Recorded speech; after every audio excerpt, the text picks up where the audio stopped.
Di sini saya Clara Febriani Trigan dengan NPM 22141020. Dan saya Lira Sofi Tania Situmarang dengan NPM 2214102337.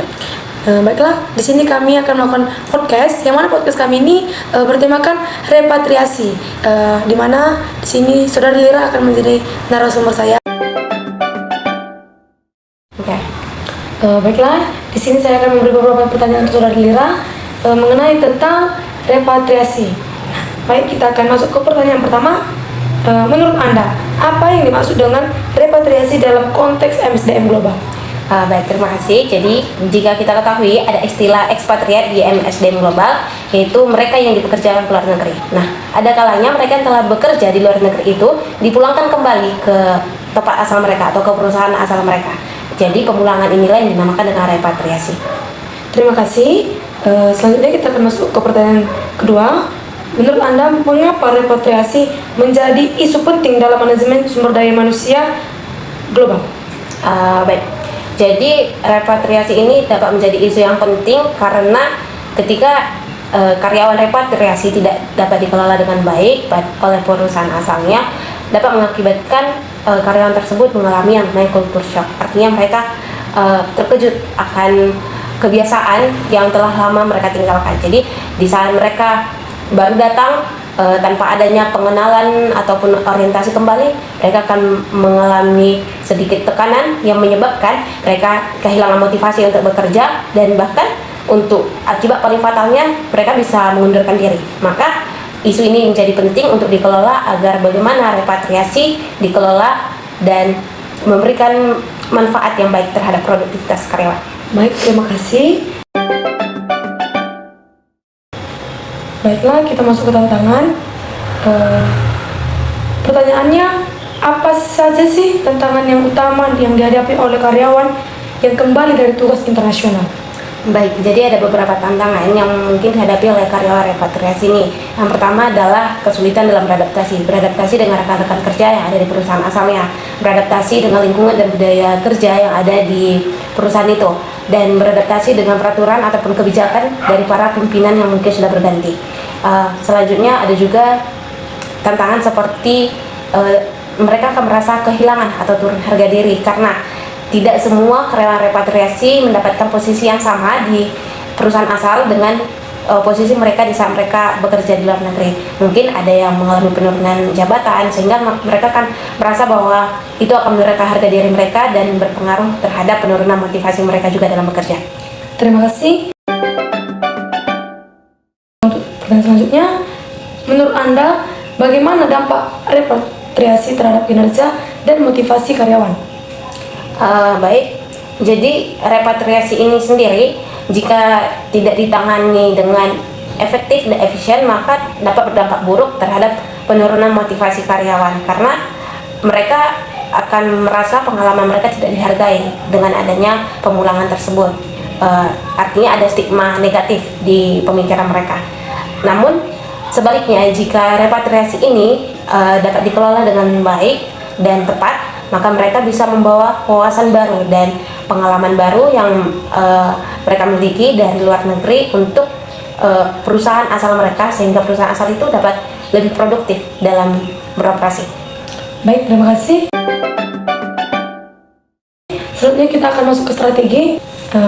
Pertanyaannya, menurut Anda, bagaimana perusahaan dapat membantu karyawan dalam proses adaptasi setelah repatriasi? Baik, jadi ada beberapa hal yang dapat dilakukan. Yang pertama itu adalah proses mentoring, yaitu melakukan pengajaran langsung oleh para seperti supervisor terhadap mereka. Jadi melakukan pelatihan lagi, komunikasi yang jelas, terbuka ataupun transparan kepada mereka terkait bagaimana posisi mereka di perusahaan asal, tugas dan tanggung jawab serta haknya. Terima kasih. Nah, selanjutnya, apa saja sih kebijakan atau program yang dapat diterapkan perusahaan untuk memastikan repatriasi yang sukses? Oke, untuk ini beberapa kebijakan yang efektif yang dapat dilakukan oleh pihak perusahaan, yaitu melakukan career planning ataupun perencanaan karir sebelum penugasan kembali di perusahaan asal tersebut. selanjutnya melakukan program reorientasi, yaitu pengenalan kembali mereka terhadap rekan kerja, budaya, serta tugas dan tanggung jawab yang akan dilaksanakan di perusahaan asalnya, dan juga melakukan pengakuan atas kontribusi mereka yang selama ini telah bekerja di luar negeri, serta memberikan penugasan baru yang sesuai dengan pengalaman yang mereka dapatkan dari luar negeri. Baik, terima kasih. Selanjutnya kita akan masuk ke dampak repatriasi terhadap organisasi dan karyawan. Nah, pertanyaannya, bagaimana repatriasi dapat menjadi peluang bagi pengembangan karir karyawan?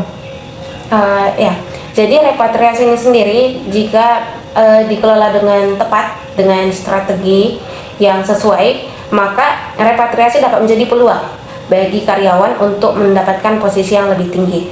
Ya, ini dengan pengalaman yang mereka dapatkan di luar negeri akan memberikan poin tambah ataupun poin plus bagi mereka di antara karyawan-karyawan yang ada di perusahaan asalnya, dan juga membawa perspektif global dalam pengambilan keputusan strategi perusahaan sehingga memberikan kontribusi yang lebih optimal terhadap kinerja organisasi. Baik, terima kasih. Baiklah, kita akan masuk ke bagian penutup, yang mana apa saran saudari bagi mahasiswa yang ingin berkarir di bidang HR terkait manajemen repatriasi? Baik, bagi mahasiswa yang ingin berkarir di bidang tersebut dan juga berencana untuk menjadi repatriasi ataupun nantinya akan mengalami pemulangan kembali dari luar negeri. Jadi mahasiswa harus memahami konsep dinamika kerja secara global, sehingga mereka harus mampu mengembangkan keterampilan komunikasi lintas budaya, yang artinya mereka harus bisa berkomunikasi secara internasional atau menguasai bahasa internasional seperti bahasa Inggris. Kemudian juga harus mempelajari best practice dalam manajemen talenta secara internasional. Selanjutnya, apa sih rekomendasi Anda bagi perusahaan yang ingin meningkatkan efektivitas repatriasi mereka? Baik, saran yang mungkin dapat saya berikan bagi perusahaan yang ingin meningkatkan efektivitas repatriasinya, yakni perusahaan harus memiliki strategi repatriasi yang jelas, menjamin adanya komunikasi yang berkelanjutan dengan karyawan selama penugasan di internasional, dan juga harus menciptakan jalur karir yang menarik setelah mereka kembali dari penugasan ekspatriat mereka. Baik, terima kasih untuk Saudari Lira sudah meluangkan waktunya di acara podcast hari ini.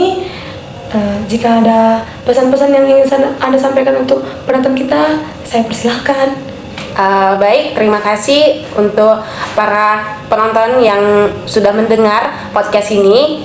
Semoga apa yang kami bahas dan apa yang saya sampaikan selaku narasumber dapat bermanfaat, dan jika ada kesalahan kata dalam penyampaian podcast ini, saya mohon maaf.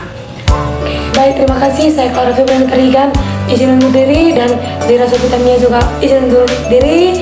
Terima kasih.